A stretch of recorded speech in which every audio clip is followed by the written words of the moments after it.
guys, Rich Kid Retro here. It's getting a bit darker outside, so hopefully the lights are a bit brighter than normal compared to my previous videos.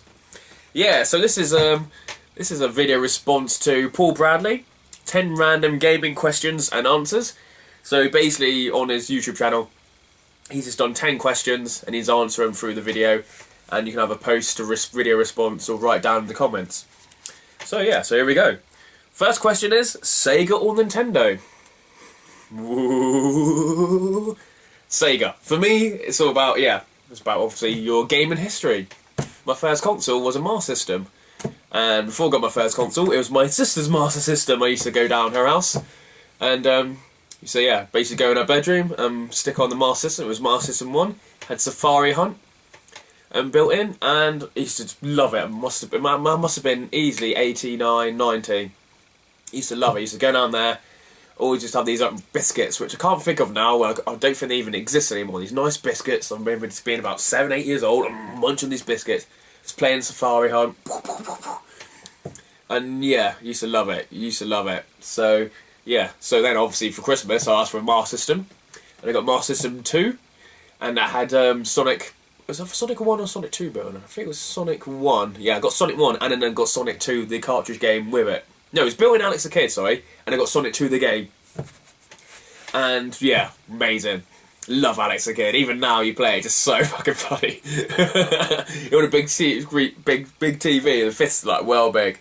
And another random question, or question 1, Sega or Nintendo, like within the question, on Alex the Kid, are they ghosts? Are they like purple ghosts, or are they purple walruses? Because to me, they look like a walrus head just floating. So I think they're ghosts of a walrus. But purple wars, so I don't know. So just added that. So obviously, so my gaming history, that's why I picked Sega, is went around my sister's house, played Master System, got Master System 2 for Christmas.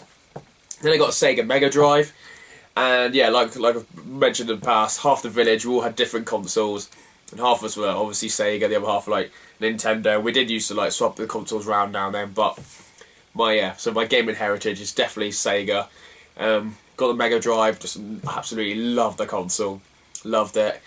And then obviously after that, I did get a Dreamcast, which I thought was an underrated machine, awesome.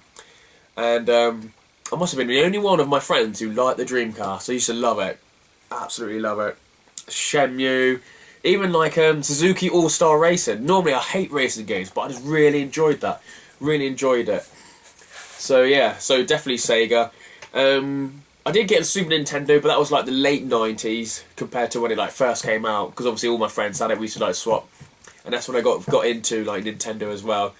Basically, there was a lull between, I would say, I don't know, probably like 2000 until like when the PS sort of like 2 came out, probably about 6 months or so, where I got a Super Nintendo, and then I started to enjoy games, and then obviously games then was like 10 years old, so some of them were like really cheap to pick up. So I picked up, I sort of got into Nintendo then. But yeah, so definitely Sega for me. Definitely Sega.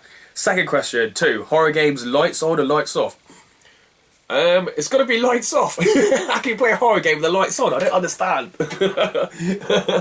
Horror games, they're supposed to be horror, aren't they? They're supposed to be scary. So how can you have the lights on? It's not scary, is it? So you've got to have the lights off. That's what I did with Resident Evil. Always turn the lights off. And then obviously nowadays you just have the surround sound on, and you've got like creatures in the back of your ears. Not Resident Evil, but it's other horror games that are re-released. So yeah, so Haunted Grounds, brilliant game as well. Silent Hill, yeah, just gotta turn the lights off. You're more sort of like, because it's sort of weird. It's because obviously the lights are off. You're more focused on the TV, the lights that's coming from the TV, and your senses just climatise to the TV, and you're experiencing it. I don't think. Like even now when I game, I always game with the lights off, because I feel more of a connection with what I'm doing, because the lights are off, because I'm concentrating on them. There's no reflections off any walls or anything, just my senses just focus on what I'm playing. So yeah, so definitely it's got to be lights off. Can't be lights on, surely. Okay, 3. Sony or Microsoft? Sony. PlayStation 1, PlayStation 2. PlayStation 3, a bit downhill, but now PS4. So yeah, obviously I got a PlayStation 1, Changed the game, I think. Personally, changed the game when the PlayStation 1 came out. I just absolutely love the console. I remember literally one Christmas, I didn't get it for Christmas, and I was so upset and angry. It must have been 96 or 95 or 96. And I was literally like, so pissed off. I remember Christmas Day, just riding over my mate's house and just playing on his PS1 just all day, thinking, I don't care about the presents, Mum. I want a PS1. Literally moaning. It was just such a big deal back then. Such a big deal. I just love just the... I don't know, just like the... I don't know, the naive game sort of like culture back then. Where we sort of we're part of something that was just brilliant. It's obviously the Nintendo and Sega was out, but the PS1 just took it to a new level with obviously the music from Wipeout and stuff. And it was just honestly brilliant. But I did actually finally get a PS1. And I got Assault Rigs, Resident Evil 1. Assault Rigs was really good. And Descent, which I hated Descent. I gotta admit, I absolutely hated Descent.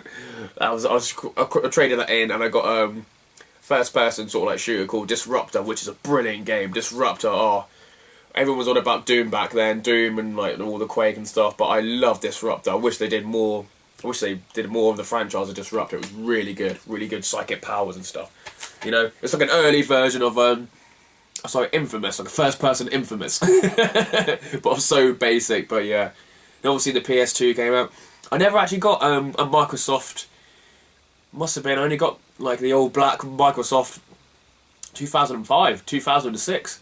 Yeah, it was only a year before I got my Xbox Elite, so I never really got into Xbox. Not many of my friends really had the Xbox. We all had PS2s.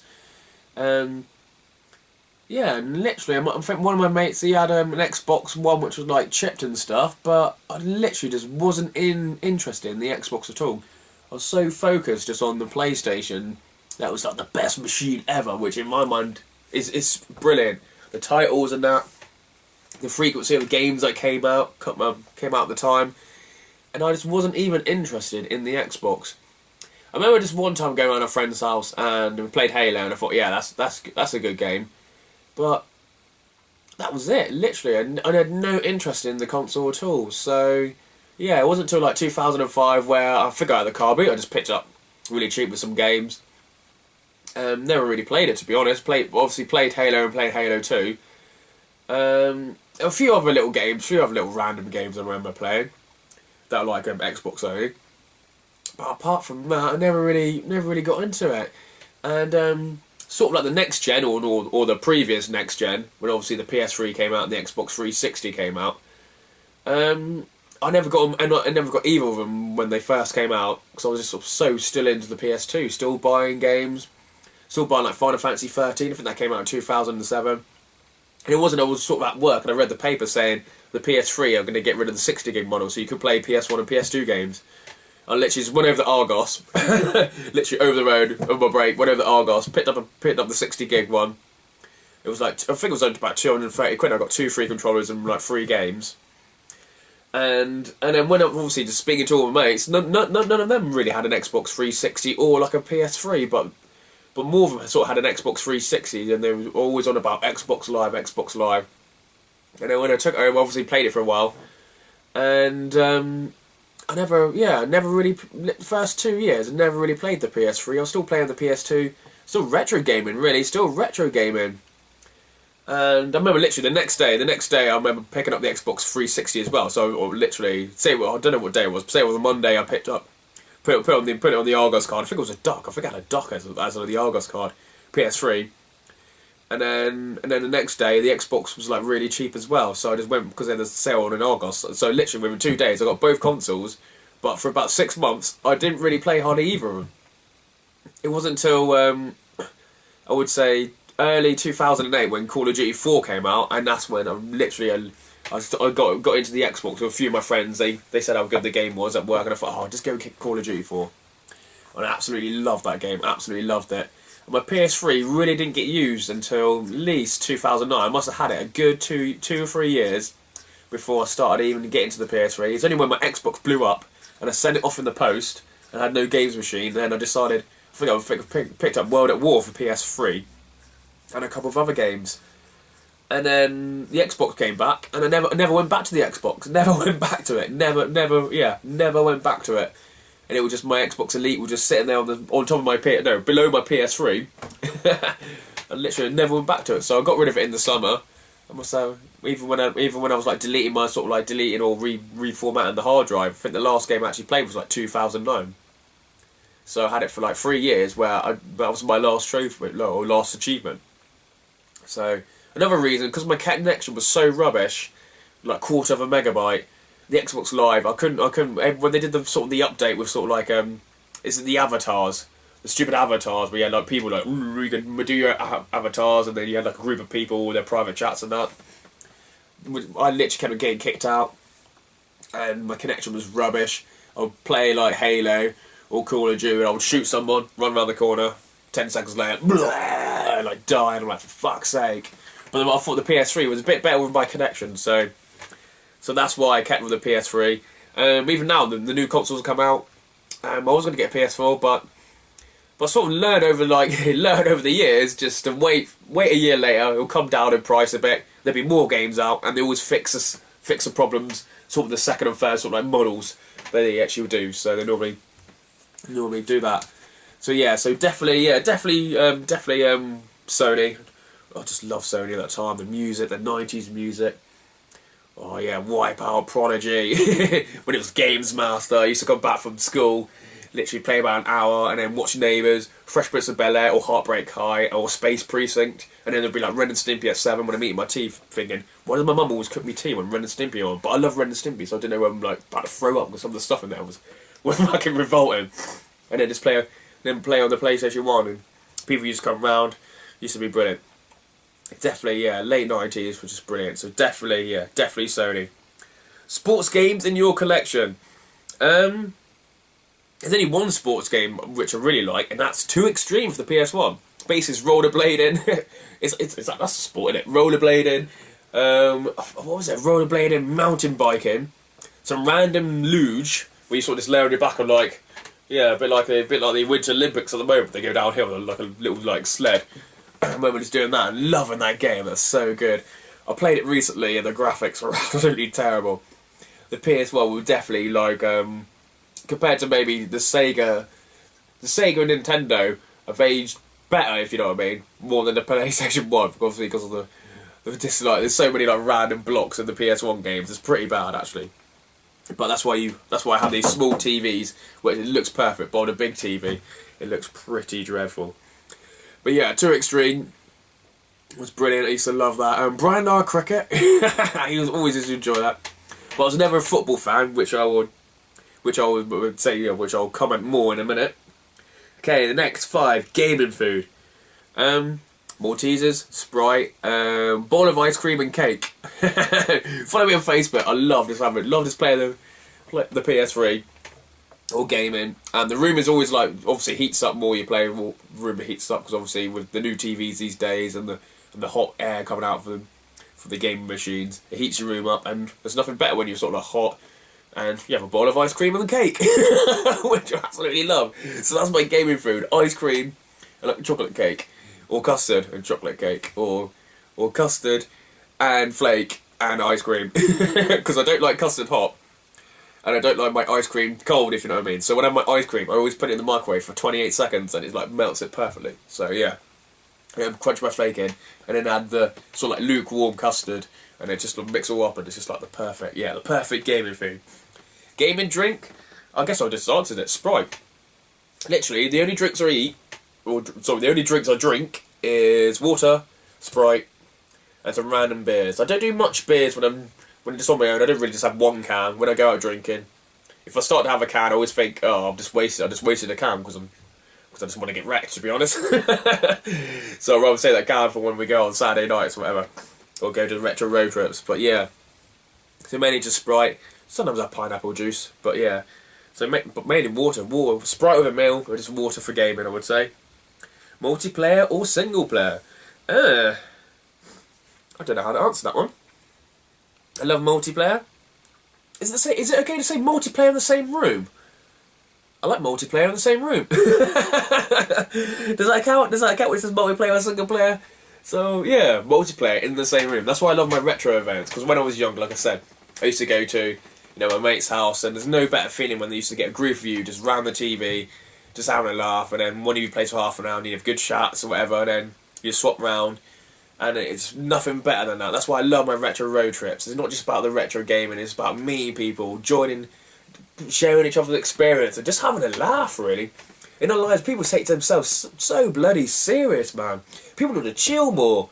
You know, there's so many, I don't know, so many haters and stuff out there, like bloody road rage people. It's like, bloody chill, even in queue, when you're queuing up, there's like, people like getting angry in the queues. I'm like, fucking hell, dry your eyes, people.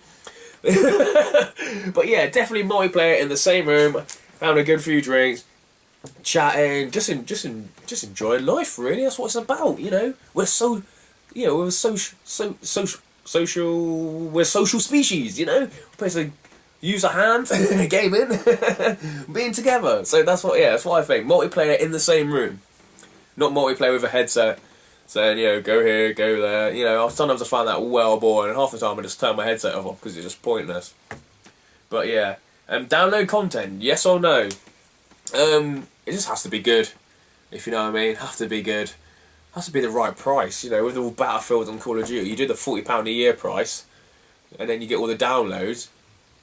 And sometimes they just, I don't know, they seem to be the same thing over and over again. So, download content, I don't know, I don't know, to be honest, I don't care. I really don't care. If there's some download content on the game I like, I'll buy it. If it's good or bad, I'll still play it, because I've paid for it. But if there's a game I don't like and there's download content, I won't buy it thinking it's going to improve the game, because I think the game originally is crap. So download content. Yes or no? Just don't care. Retro gaming wise, you can't do download content, but yeah. so yeah, I don't mind, to be honest. Either one, it's got to be good. Game Room 101. I take that's off Room 101 on BBC with Frank Skinner, where they put someone in the room which they literally don't care, and one of them is FIFA. FIFA football. I'm a big football fan, but I hate playing football games. Like, sensible soccer, no, let's tell it like, sensible soccer I enjoy, because that's just funny, good laugh. But FIFA now, I don't know, obviously online and stuff, and there's people, just like Call of Duty, they spend so much time just playing football. And to be honest, I haven't purchased a new FIFA game for about 3 or 4 years, so it might have changed, it might have got better. But I just feel like when I buy a game, I want to be able to come back to it in 4 or 5 years' time and still be sort of like relevant. But with FIFA football, like half the players will disappear to another teams, and different managers, different colours, different kits, different commentators. I just think literally when you buy FIFA, 4 or 5 months later, I think it's just, the game's just redundant. By the time this is January window, just now when somebody gets to like 1st of February. Probably, I don't know if they do. They probably do update it. Actually, they probably do update it. But the old FIFAs, they obviously didn't have a chance to update it. So I'm never into FIFA. So, and another thing, when you go to car boot sales and stuff, or charity shops, all it is FIFA. Fuck off. You got any Mega Drive games up back? Oh, look, yeah, we got some Mega Drive games. You're like, come on, FIFA. And no, got any PS1 games up? FIFA. No. Or when someone's got like a PS1 and they've got like 4 FIFA games, how much is that? 20 quid. You're like, oh no, it's not worth 20 quid. You've got FIFA. So yeah. But FIFA is good for buying PS1 cases. So yeah, when you see FIFA for like 50p, I just buy the game for the case. I literally just chuck the manual and everything away. Don't even put it in the old case. And then just swap the cases around, just bin it. So yeah. So shout out channel you're enjoying right now. I've just spent about 2 or 3 hours just watching channel upon channel, because I've subscribed to so many people, and I enjoyed them all. It's the reason I watch them, because I enjoy them all. But I guess sort of like new sort of like YouTube wise, I'm like a Rich Turner. He's a good lad. I think he's a northern lad, but he sounds Cornish to me. He sounds like half my Cornish mates. It's so funny. He loves his tractors and stuff. So yeah. So Rich Turner. Yeah, I'll put his link below. Yeah, he's a good YouTuber. He is. we've had good chats and that. So yeah, I've had him on Facebook and stuff. Who have I just subscribed to the last couple of weeks? I'm trying to think. Sega Saturn lad. So I've just started watching him at the moment. Must be over the last few weeks and that. So yeah, so enjoying his channel. It is good to sort of like watch new YouTubers, if you know what I mean. I still love the old ones, but yeah, it's just trying to. And Life Spiller, or Life Spinner, yeah, Life Spiller 79. He's an American guy. He's hilarious, mate. He's hilarious. So yeah, so sometimes mostly 90% of my YouTube channel is just from guys from the UK, but it's just good to have someone from America who's got like a smaller channel. Like he's only got like, I don't know, 300 or 400 subscribers. Yeah, got no 300 subscribers, but which is good. So it's like all the rest of our channels, rest of our channels are like 300 or 400 subscribers, compared to like almost all the big American ones are like 30,000, 40,000, and like the production values are just like really good. But I don't enjoy them. I don't enjoy like all sort of like the popular ones. I like the little guys, you know, like the little guys who seem to be more like me, you know, just someone with 300 or 400 subscribers, and you can listen to them and you just have good chats and that, and you just share each other's share each other's videos on Twitter and stuff, and it's just good to sort of stay small. And yes, yeah, and when you can actually see your comments after, or you get a response from your comment, unlike the big guys who have 30, 40,000 subscribers, you write a comment, but you don't get anything back. So yeah, so Life Spiller 79, Richard Turner, and Sega Saturn lad, which I can't quite find him at the moment, but yeah, Sega Saturn lad. So they're sort of my 3 subscribers, or 3 channels I've been enjoying over the last Life Spinner for a while now, Sega Saturn lad last couple of weeks, and Rich Turner for about a month or so. So yeah, so I think that is all the questions. All the questions, yeah, FIFA. Fuck off, FIFA. Not a fan of FIFA at all. Not a fan. But yeah, so this is the 10 questions reply to Paul Bradley. Yeah, he's a good lad. Yeah, obviously, yeah, he's a new channel I've been watching since I think I definitely met him at Play Expo. Yeah, I might have been a bit hungover, but yeah, definitely remember seeing him. And subscribed since then. So yeah, he's got a good channel going. He's got good channel, good chats and that, which is really good. So there's the last 3 or 4 months or so, there's been lots of new YouTubers just coming out and just doing their thing. They must be inspired by someone, you know, not being big-headed, but like sort of like me, Woodland, some of the other guys, 22 UK. 16-bit Brothers, Don the Viper. Literally, there's loads of us. There's loads of us. The Retro Lumium. I don't know what it's called. Retro Lumium guys. So yeah, so there's quite a big community that's slowly growing now, which is really good. And we're all liking each other's channels, speaking and that, talking, trading. I need to do more trades actually. I haven't done many trades, so I've got a few. Need to do a few trades, to be honest. Just give more back to the community. Because I work 39 hours, I'm like, oh god. There's some people who don't seem on the YouTube. They don't seem to have a job. All they do is videos all day. I'm like, what the hell? I've got 39 hours. How do they have time to do it? So yeah, talking about questions. If anyone will ask me a question, I'm going to do 10 questions for my next video of what the YouTube community want to ask me. So it's about my retro road trips, my collection, sort of how I got into video game, which I sort of already like explained today. But if there's any questions you want to ask me, you know, send me in a private message or just comment down below, and in the next video I'll answer your questions. Because I definitely, because literally I just sort of noticed like when I've been like watching everyone's video today, there's obviously loads of people been like corresponding with each other, and because obviously my PC's crap, I haven't been getting back to people as quick as I want to. But I want to give more back to the community. So yeah, I do have quite a few items, which I have a box of just items just down there, which sort of too good to car boot, but they're too much hassle to put on eBay. So I might just give them out for free. To be honest, I might just pack them up, give them up to free YouTubers. You give me a shout out. So I might just do like a freebies video. So yeah, so cheers guys. Take care. Yeah. So this is the 10 questions. 10 questions from Paul Bradley. So now on, please comment down below and like. Whoop whoop.